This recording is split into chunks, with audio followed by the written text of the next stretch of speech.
ہم اس سیگمنٹ میں کوشش کریں گے، اور یہ سیگمنٹ بھی آپ آج کل اور پرسوں دیکھیں گے، جس طرح میں نے کہا کہ ہم رمضان المبارک میں بھی انبیاء کی داستان لے کر حاضر ہوتے تھے۔ کوشش یہ ہے، خواہش یہ ہے کہ انشاءاللہ جو ہم نے علماء کرام سے سیکھا، سنا، کتابوں میں پڑھا، آپ کے ساتھ شیئر کریں، اور اس پوری داستان کو بڑے آسان سادہ الفاظ اور انداز میں یہ تو نہیں کہوں گا آپ سے بیان کروں، یہ تو علماء کا منصب ہے، میں شیئر کروں آپ کے ساتھ۔ یعنی ہم کوشش کریں گے آج سے لے کے 10 محرم تک، مدینے سے لے کر مدینے تک کا سفر یہ پورا، یعنی کہ امام حسین اور جو پورا خاندان تھا مدینے میں رہتا تھا، اور پھر مدینے سے نکلا، پھر واقعہ کربلا ہوا، اور پھر دوبارہ مدینے میں آیا۔ تو کوشش کریں گے کہ یہ الف سے لے کر یہ تک یہ کہانی مختصراً، ورنہ تو اس کے لیے صدیاں چاہیے بیان کرنے کے لیے، اتنے زیادہ ہیں، لیکن یہ ذرا کہانی ساری کے واقعہ کربلا شروع سے لے کر آخر تک یہ آپ کی خدمت میں عرض کریں گے انشاءاللہ۔ اس کا ہم آغاز کرتے ہیں ابھی انشاءاللہ۔ تو دیکھیے معاملہ سارے کا سارا شروع کہاں سے ہوا۔ اس طرح میں نے کہا کہ اب اس بات کی تکرار کی ضرورت نہیں ہے کہ ہم بہت ساری چیزیں درمیان میں سکپ کریں گے، چھوڑیں گے، ورنہ بالکل ایک منزل کو ڈسکس کریں گے تو ظاہر سی بات ہے کہ دامن وقت میں اتنی گنجائش نہیں ہوگی۔ شروع کرتے ہیں۔ معاملہ کہاں سے شروع ہوا؟ یزید حاکم وقت بن گیا، شام میں رہتا تھا اور اس کی حکومت آ گئی، یزید کی گورنمنٹ آ گئی۔ ابھی یہ واقعہ کربلا کا یہاں سے آغاز ہو رہا ہے۔ تو جیسے ہی حاکم وقت بنا، یزید نے کیا کیا؟ یزید نے مدینے کے حاکم کے ساتھ رہے گا، بڑا آسان، بڑے دردناک بھی ہے، دلچسپ بھی ہے۔ تو یزید حاکم وقت بننے کے بعد اس نے مدینے کا جو حاکم تھا، مدینے کا جو رولر تھا، گورنر تھا، اس کو یہ پیغام بھیجا کہ حسین سے کہو میری بیعت کرے۔ یعنی نہ صرف یہ کہ یزید اپنی مرضی کا دین نافذ کرنا چاہتا تھا، اپنی ڈیفینیشن کی شریعت نافذ کرنا چاہتا تھا، بلکہ یہ بھی چاہتا تھا کہ امام حسین اس کو آفیشلی انڈورس کریں، کہیں کہ یہ بالکل ٹھیک کر رہا ہے، بیعت کریں میرے ہاتھ میں۔ امام حسین تک پیغام پہنچایا گیا، مدینے میں رہتے تھے، صاف انکار کیا۔ ظاہر ہے فرزند زہرا اور کیا کرتا، علی کا بیٹا اور کیا کرتا، حسین ابن علی ہے، صاف انکار کیا، یہ نہیں ہو سکتا، یزید کی بیعت مجھ جیسا اس جیسے کی بیعت نہیں کر سکتا۔ لیکن امام حسین نے بیعت سے تو کر دیا صاف انکار، ساتھ ہی ایک فیصلہ کیا۔ اور دیکھیں دکھ کی داستان بس یہیں سے شروع ہو گئی۔ کربلا تو 10 محرم کو ہوگی نا، یہ کون سا دن ہے آج جس جو داستان میں بھی ہم یہاں سے آغاز کریں؟ یہ ہے 28 رجب، 28 رجب ہے 60 ہجری۔ مدینے میں امام حسین، بیعت کا تقاضا ہوا، امام حسین نے انکار کیا، ساتھ ہی امام حسین نے مدینہ چھوڑنے کا فیصلہ کر لیا۔ کیا مدینے کے حالات ایسے نہیں ہے کہ اب یہاں رہا جائے؟ اب دیکھیے جملہ میں نے کہہ دیا، آپ نے سن لیا کہ حسین نے مدینہ چھوڑنے کا فیصلہ کر لیا، یہ اٹسیلف بڑے دردناک ہے۔ امام حسین کا وطن ہے، امام حسین کا شہر ہے، یہاں نانا کا روضہ ہے، یہاں ماں کا مزار ہے، یہاں اس کی گلیوں میں حسین کھیلے ہیں، اور حسین کو مدینہ چھوڑنا پڑ رہا ہے۔ یعنی سوچی جس مدینے کی گلیوں میں حسین کھیلے ہیں، آج وہی مدینہ اپنے اہل و عیال کے ہمراہ حسین چھوڑ کے جا رہے ہیں۔ اب جب حسین چھوڑ کر جا رہے ہیں مدینہ، تو کس عالم میں چھوڑ کر جا رہے ہیں؟ پہلے روضہ رسول پر گئے، اللہ تعالیٰ سب کو مدینہ منورہ کی زیارت نصیب فرمائے انشاءاللہ۔ نانا کے روضے پر گئے، الوداع کہا، نانا میں جا رہا ہوں، حسین جانتے ہیں واپس نہیں آئیں گے، نانا مدینہ چھوڑ کے جا رہے تیرا حسین۔ شاعر نے کہا تیرے شہر سے جاتے ہیں، دے ہم کو دعا نانا، کیوں آباد کریں گے ہم اب کرب و بلا نانا، کیوں تیرا دین ہے مشکل میں نانا، میں کیسے رہوں گھر میں، طفلی میں کوئی وعدہ تھا تجھ سے کیا نانا، اور اماں کی لحد چھوٹی روزہ بھی تیرا چھوٹا، اس وقت کلیجے پر خنجر سا چلا نانا۔ حسین کے کلیجے پر خنجر، حسین کی گردن پہ خنجر تو 10 محرم کو چلا ہے، حسین کے کلیجے پر خنجر 28 رجب کو چلا ہے، نانا کا روزہ چھوڑتے ہوئے۔ اور صرف نانا کا روزہ نہیں چھوڑا ہے، اماں کی لہد چھوڑی ہے، جناب فاطمۃ الزہرا سلام اللہ علیہا کی قبر کو بھی تو چھوڑ کے جا رہے ہیں نا۔ اب حسین نانا کے روزے کے ساتھ ساتھ اپنی ماں کی قبر پر بھی آئے ہیں الوداع کہنے۔ اماں تیرا حسین جا رہا ہے، اور روایت میں عجیب انداز میں لکھا ہے، روایت میں ہے کہ امام حسین جب نانا کے روزے پر گئے تھے نا الوداع کرنے کے لیے، رسول اللہ کے روزے پر جب گئے، قدم جمع جمع کر رکھ رہے تھے، اور نانا کے روزے پر گئے اور اپنی دکھ بھری داستان بیان کی اور چلے آئے۔ لیکن حسین بیٹا بھی تو ہے نا۔ روایت کہتی ہے جب حسین ماں کی لحد پر آئے ہیں نا الوداع کہنے، تو حسین ایسے لپکے ہیں جیسے کوئی چھوٹا بچہ ماں کی گود میں لپک کر چلا جاتا ہے، ایسے گئے ماں کی قبر پر کہ ماں تیرا حسین جا رہا ہے۔ تو بہرحال مدینے میں اداسی ہے، اس لیے کہ فرزند پیمبر کا مدینے سے سفر ہے. 28 رجب ہمارے ساتھ رہے گا 28 رجب 60 ہجری اتوار کی رات کی امام حسین مدینے سے روانہ.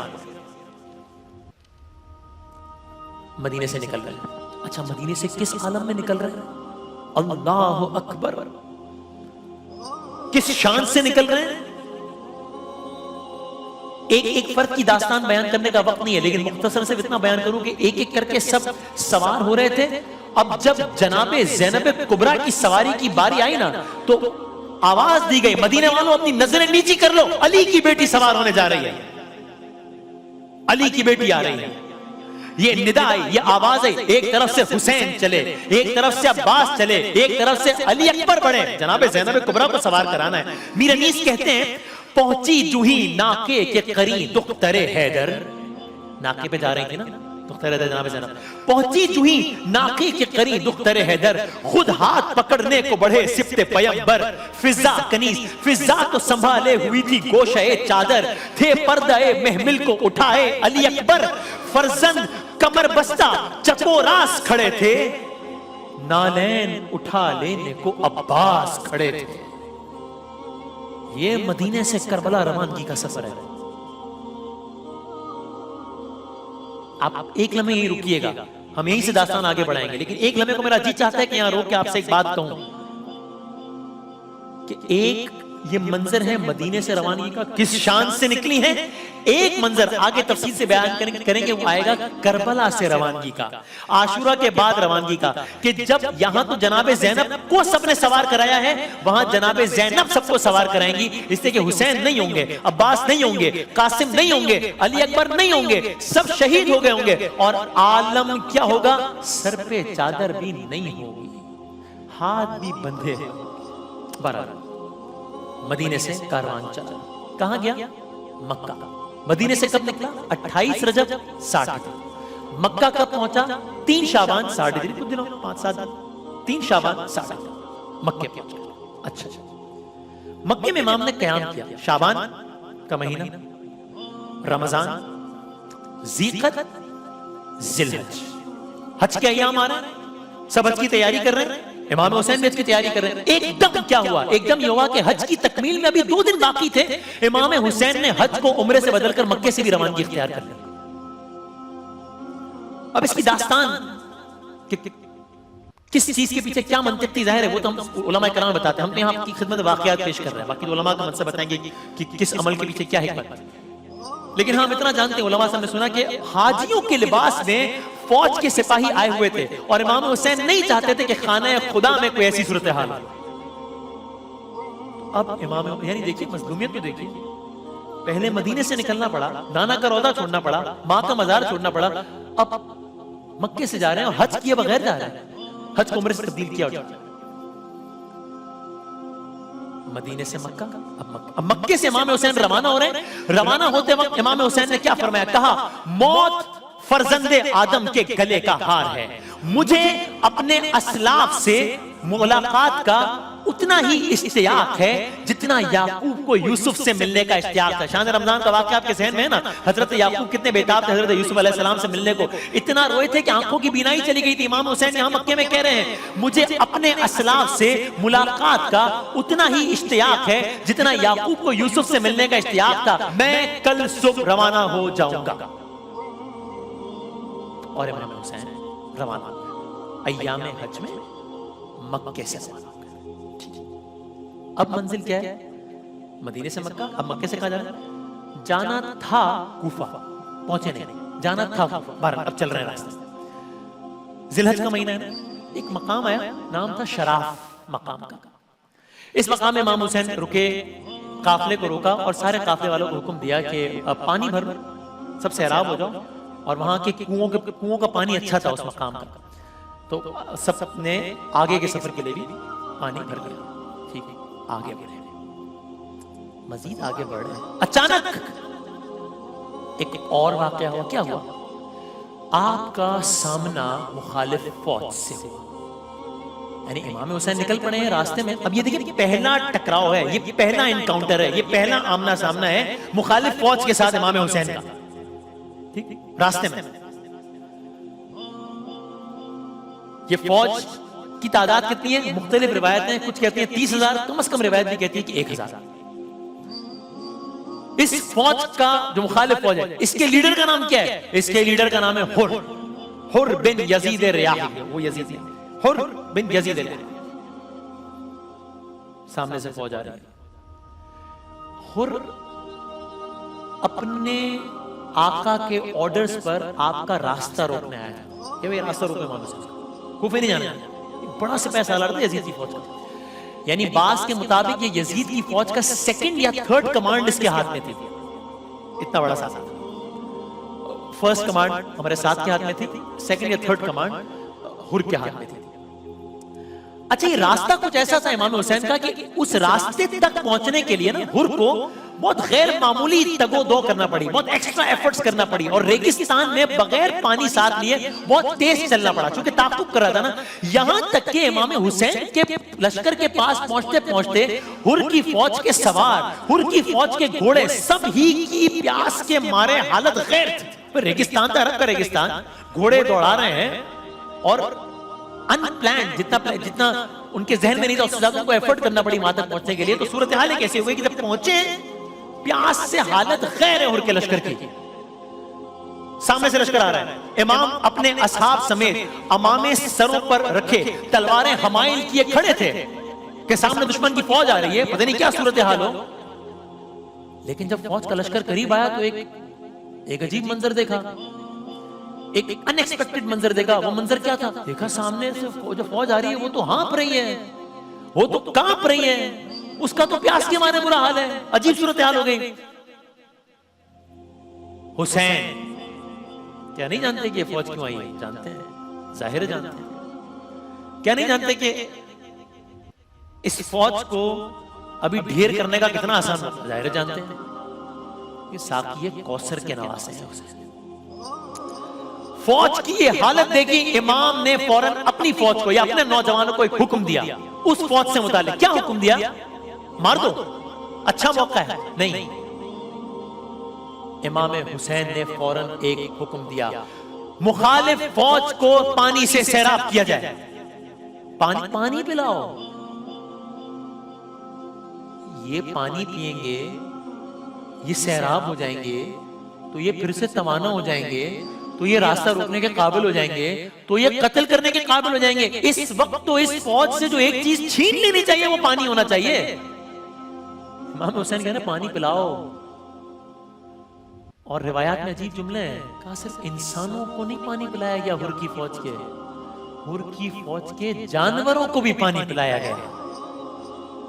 اور آگے جملے مزید عجیب ہیں کہ پانی بھی اس طرح پلایا گیا کہ صرف اتنا پانی نہیں پلایا گیا کہ بس پیاس بجھ جائے، نہیں، یہاں تک جملے ملتے ہیں علماء کے کہ ہر گھوڑا جب 3، 4 یا 5 مرتبہ پانی پی کر، طبیعت سے پانی پی کر منہ ہٹا لیتا تھا، تب دوسرے گھوڑے کو پانی پلایا جاتا تھا۔ اتنا سیراب کیا گیا، یہاں تک کہ سب کے سب سیراب ہو گئے۔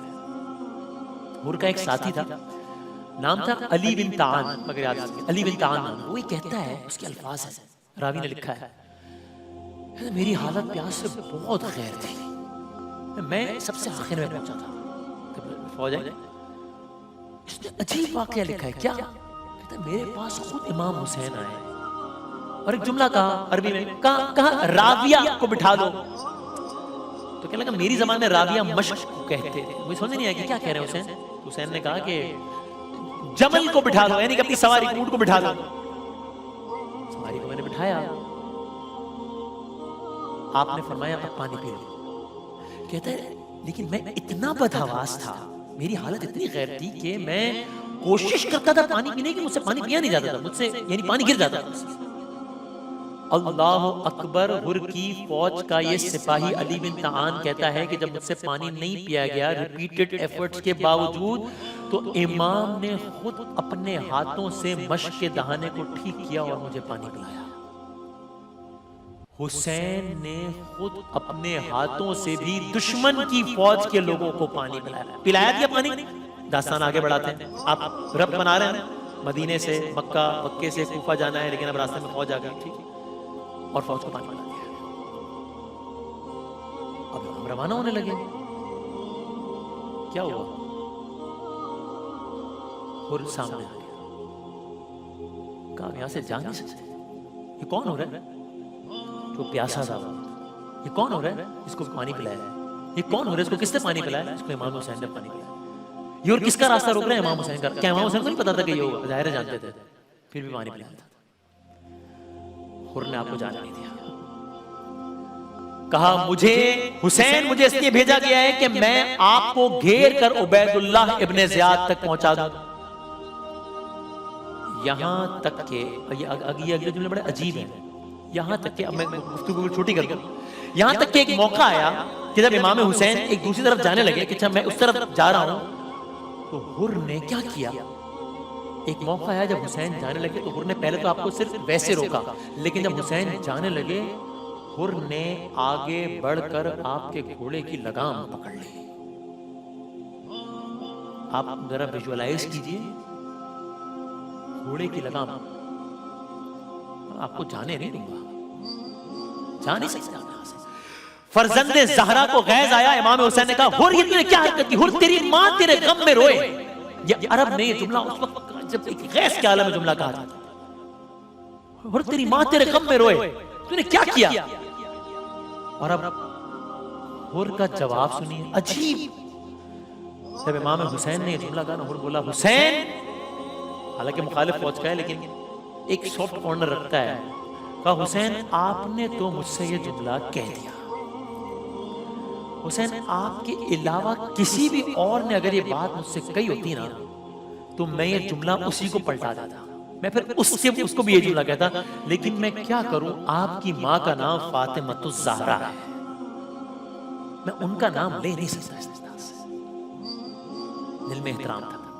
اس واقعے کو یاد رکھیے گا, یہ واقعہ بھی آگے ایک اور واقعے سے ربط ملائے گا. بہرحال قصہ مختصر یہ کہ حر امام کو گھیر کر کربلا میں لے آیا. اب امام حسین حج کے دنوں میں گئے تھے, 60 ہجری, 2 محرم 61 ہجری امام عالی مقام کا قافلہ ایک مقام پر آ کر رکا. ٹھیک ہے, مدینے سے کربلا پہنچ رہے ہیں امام حسین. ایک عجیب واقعہ ہوا 2 محرم. کیا ہوا؟ علماء بتاتے ہیں, کتابوں میں لکھا ہے, جب قافلہ اس مقام پر پہنچا نا, ہوا چل رہی تھی بہت تیز, مٹی کا ایک گرداب ہوا میں اڑا, مٹی محمل تک پہنچی.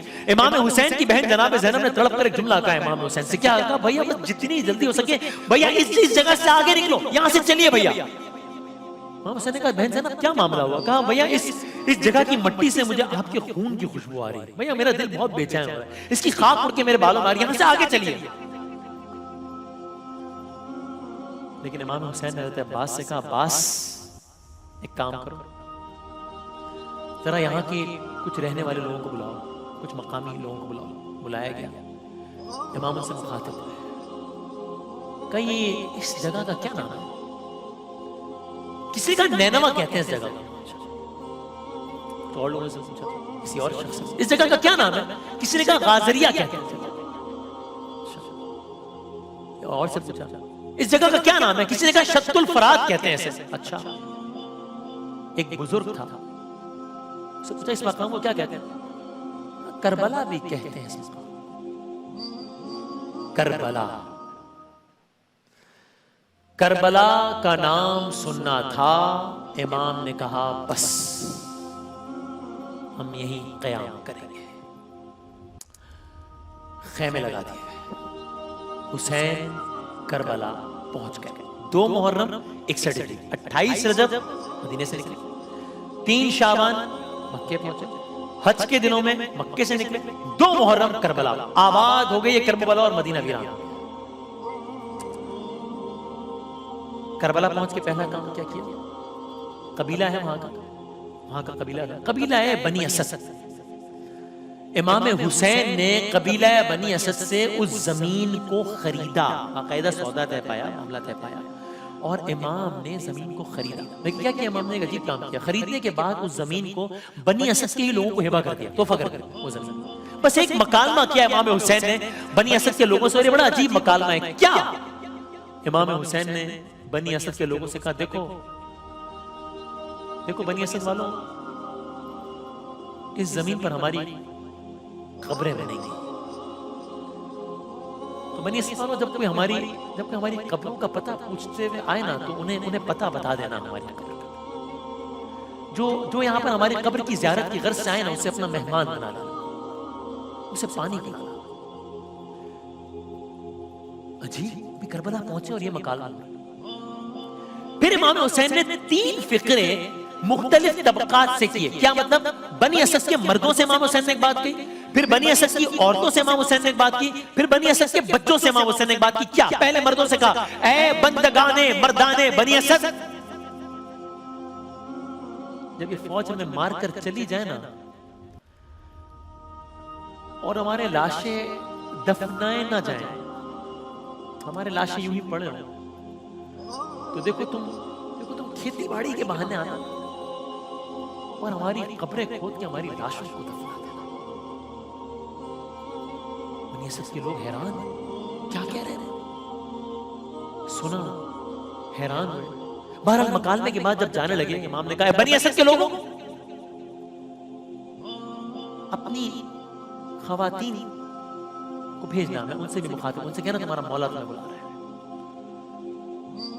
بنی اسد کی خواتین ہیں, مولا کیا باز رہا ہے, یہ کیا ہوا ہے؟ کہا دیکھو میں فاطمہ کا بیٹا ہوں, دیکھو میں زینب کا بھائی ہوں, دیکھو میں نے تمہارے مردوں سے ایک بات کہی ہے, لیکن دیکھو اگر تمہارے مرد نہ آئے نا, ہمیں دفنانے نہ آئے, تو دیکھو تم پانی بھرنے کے بہانے آئے اور بس کسی انداز سے, بے شک گڑھے کھود کر, لیکن بس تم کسی انداز سے ہمیں دفنا دینا. عورتیں حیران.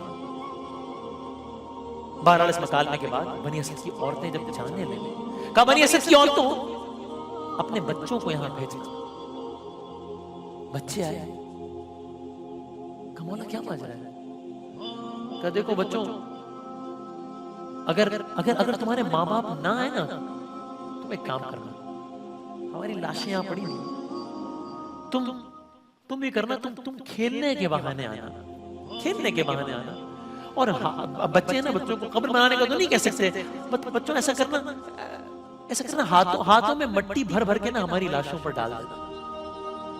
وہ امام کہہ رہے دیکھو بچوں تمہارا کھیل ہو جائے گا, ہماری تدفین ہو جائے گی. آج بھی کربلا میں بعد شام غریباں یہ منظر عجیب ہوتا ہے کہ بنی اسد کے لوگ آتے ہیں آج بھی, اور وہ اپنے انداز میں آتے ہیں, وہ کدال اور یہ جو دفنانے کے لیے سامان کو لے کر آتے ہیں اور اپنے مخصوص انداز میں چلتے ہیں آج بھی. شاعر نے اس واقعے میں بیان کیا, جب کربلا میں داخلہ شاہدی ہوا, تب ذوالجناح شاہ بھی آگے نہ بڑھ سکا. ناگاہ بنی اسد کا قبیلہ بھی آ گیا. سرور نے ان سے پوچھا, امام حسین سرور نے ان سے پوچھا یہ ہے کون سی جگہ؟ بولے بنی اسد کے ہے نام اس کا کربلا. مولا نے ان سے رو کے وصیت میں یہ کہا کچھ امتحان ہم پہ کڑے ہوئیں گے یہاں, 10 دن کے بعد لاشیں پڑے ہوئیں گے یہاں. تو اے بنی اسد والو میرا لاشہ اٹھا لینا اور کفن بھی پہنا دینا, میری مرقت بنا دینا. امام حسین نے بنی اسد والوں سے آگے کلام کرتے ہوئے کیا کہا, میرا اکبر, بنی اسد والوں سے کہہ رہے ہیں بنی اسد والوں میرا اکبر بھی, قاسم بھی, عباس بھی اور اونو محمد میرے پرمہن سب پڑے ہوں گے میدان میں بے کفن, ہوگی مجبور لاچار میری بہن. اس کو تم ایک ردا دینا, میری مرقت بنا دینا.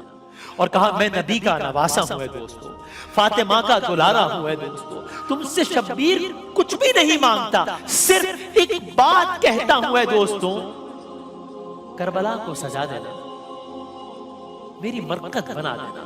جب بھی زائر زیارت کو آئے میری, اس کو مہمان رکھنا یہاں 3 دن, ان کو پانی پلانا میری سمت سے, ان کو کھانا کھلانا یہاں 3 دن, ان کو میری دعا دینا, میری مرقت بنا دینا. اور عصر کو تن سے سر میرا ہوگا جدا, میری حرمت کریں گے نہ اہل سقر, دشمنی میں وہ حد سے گزر جائیں گے, گھوڑے دوڑائیں گے وہ میری لاش پر, میرا لاشا بچا لینا, میری مرقت بنا. پھر اسد کے قبیلوں کے بچوں سے بھی اس طرح میرا مولا مخاطب ہوا، اپنی مٹھی میں مٹی اٹھا کر تمہیں ہو سکے تو میری لاش پر ڈالنا، میری ماں سے دعا لینا، میری مرقد بنا دینا، دیکھنا تم کہ کچھ وقت گزرے گا جب اور روزے ہمارے بنیں گے یہاں، نام تو ہے اس جگہ کا کرب و بلا، کل اسے سب پکاریں گے رشک جنا، تم بھی جنت کو پا لینا، میری مرقد بنا لینا۔ ارے میں کہاں جاؤں گا بے کسو بے وطن، سب کہیں گے مجھے شاہ تشنا دہن، رن میں تیروں کا ہوگا میرا پیراہن، خاک کرب و بلا ہوگی میرا کفن، سب کو خاک شفا دینا، میری مرقد بنا دینا۔ اور جس طرح میں نے کہا، اب آخری شعر سنیے، آخری اشعار، اب بھی عاشور کو روزہ شاہ پر آتا ہے سب قبیلہ اسد کا نظر، شاہدی کی وصیت انہیں یاد ہے، اب بھی ماجد یہ کہتے ہیں وہ نوحہ گر، شہ کا لاشا اٹھا لینا، میری مرقد بنا لینا۔ تو دوستو، امام حسین 28 رجب کو چلے ہیں، مدینے سے چلے ہیں، مکے پہنچے ہیں، حج کے ایام میں مکے سے چلے ہیں، کوفے جانا ہے، راستے میں ہر آ گیا ہے، راستہ روکا ہے، اور ہر امام کو لے کر کربلا آ گیا ہے، بنی اسد کے قافلے سے مکالمہ، بنی اسد والوں سے قبیلے سے مکالمہ ہو گیا ہے، امام نے بنی اسد کی زمین خرید لی ہے، پھر ان کو واپس تحفے میں دے دی ہے، اور اب امام حسین کے خیمے لگ گئے ہیں، 2 محرم آ گئی ہے، کربلا کا میدان آباد ہو گیا ہے۔ یہاں تک کی داستان آپ نے سنی، اس سے آگے پھر کیا ہوا کل عرض کریں گے آپ کی خدمت میں انشاءاللہ۔